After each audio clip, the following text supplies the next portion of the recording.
To change line spacing in Affinity, make sure your text is selected.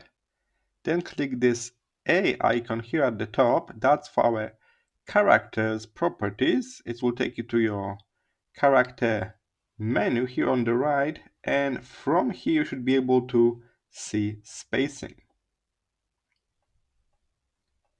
We can turn it to auto to follow the font size, but we can manually adjust spacing from here.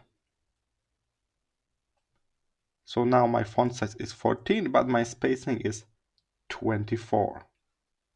In addition, we could also visit paragraph properties. So that's this little P-like icon.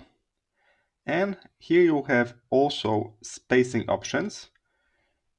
We can add extra space in front or at the end of the paragraphs.